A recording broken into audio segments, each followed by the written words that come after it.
जी आपल्या आसपासची बातमी असेल आपणा सर्वांसाठीची। आपण पाहत आहात 7 मराठी न्यूज। पुणे शहर, पुणे ग्रामीण आणि पिंपरी चिंचवड पोलीस आयुक्तालय अंतर्गत येणाऱ्या भागामधील 2024 या वर्षातील घरफोड्या आणि जबरी चोऱ्या करणाऱ्या अट्टल गुन्हेगारासह 2 साथीदाराच्या टोळीस जेरबंद। त्यांच्याकडून 860 ग्रॅम सोन्याचे दागिने, 150 हिरे, 3.5 किलो चांदी, 2 अग्निशस्त्रे, 5 जिवंत राऊंड, 1 दुचाकी वाहन आणि घरफोडी करण्यासाठी वापरण्यात येणारे साहित्य असा एकूण 80 लाखाचा मुद्देमाल हस्तगत करत स्वारगेट पोलिसांची अफलातून कामगिरी। याविषयी माध्यमांशी संवाद साधताना DYSP अर्चना पाटील।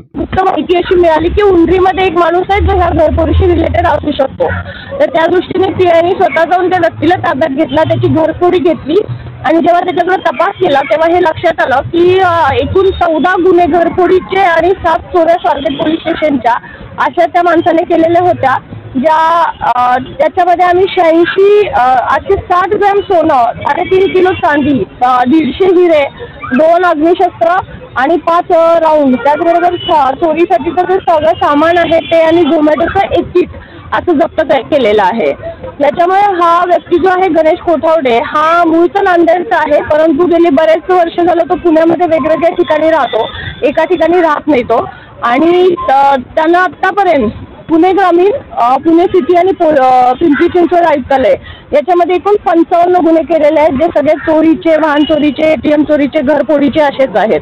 त्यामुळे हा मोकाच्या ह्याच्यामध्ये आतमध्ये होता, परंतु 2020ला सुटल्यानंतर काही दिवस शांत होता, पण नंतर त्याने 2024मध्ये हे सगळे गुन्हे केलेले आहेत।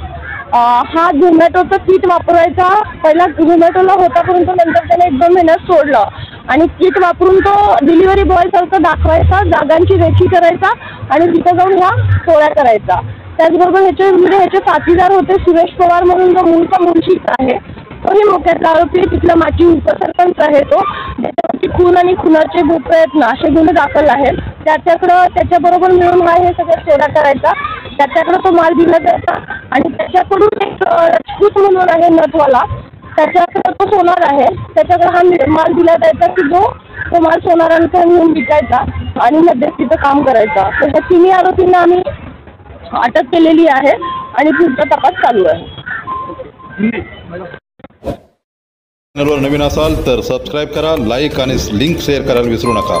घटना जी आपल्या आसपासची बातमी असेल आपणा सर्वांसाठीची, आपला चॅनल, आपली बातमी, 7 मराठी न्यूज।